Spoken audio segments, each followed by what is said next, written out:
Welcome to the Deep Dive. We're taking a close look today at the content you shared from Lancaster Gangster 717. Right. And our mission really, for you listening, is to pull out the key insights, those recurring themes we're seeing. Exactly.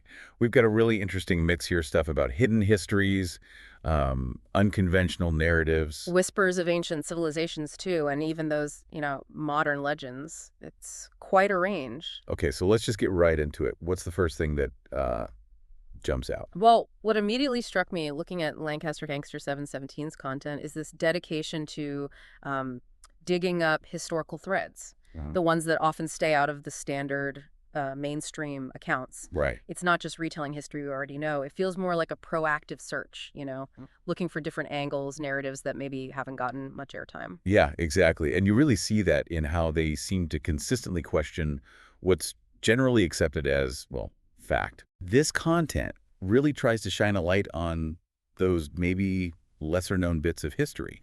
It kind of prompts us, and you listening, to reconsider the stories we thought we knew. Definitely. And you see that specifically in their explorations of, say, ancient civilizations or those modern legends that often get brushed aside. Okay, so connecting this historical angle to something broader, there's a really significant theme that keeps popping up. It's this idea about unlocking human potential.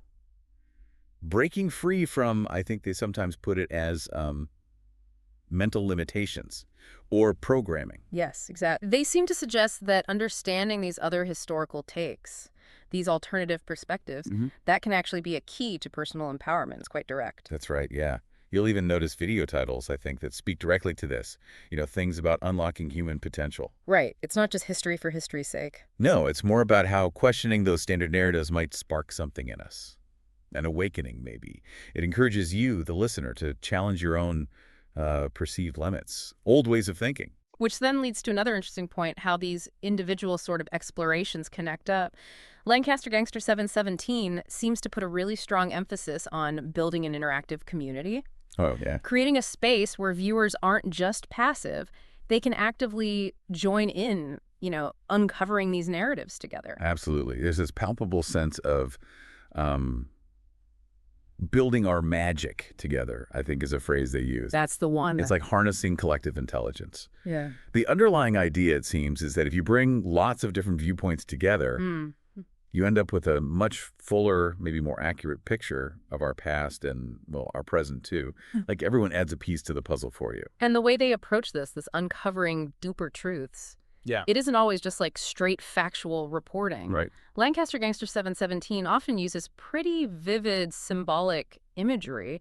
Metaphors, think about that hammer and chiseled image, for Yeah, example. that Yeah. one really stands out. Immediately makes you think of like the deliberate effort needed to shape something, whether that's a block of stone, or in this case, maybe your understanding of history, Mm. or even your own internal beliefs, perhaps. It suggests an active process, carving out meaning. Precisely. And that symbolism, it beautifully ties together both things. The historical investigation, the careful work of chipping away at the past, and that other core theme, reshaping our internal narratives. Yeah, I see that. It implies that understanding ourselves, understanding the world, it's this ongoing process, refinement, constant shaping. So, okay, trying to pull this all together then. What we've explored in the content you shared from Lancaster Gangster 717. Yeah. We see this really compelling mix. Mm-hmm. You've got the digging into less-known history, encouraging us to unlock our own potential by, questioning things. Fostering that community for shared discovery. Right, and using these powerful symbols to help you reshape how you see things. Ultimately, it feels like their aim is to empower you, the listener, to not just question the stories you've been told, but also to really believe in your own ability and maybe the community's ability to make change, personally and perhaps collectively. And that really brings us nicely to a final thought for you listening today. How do these interconnected ideas, this hunt for hidden truths, this drive to enhance your own potential, how does that resonate with your own explorations, your own beliefs? It's definitely worth considering, isn't it? How looking beyond the usual narratives might just unlock something important inside yourself.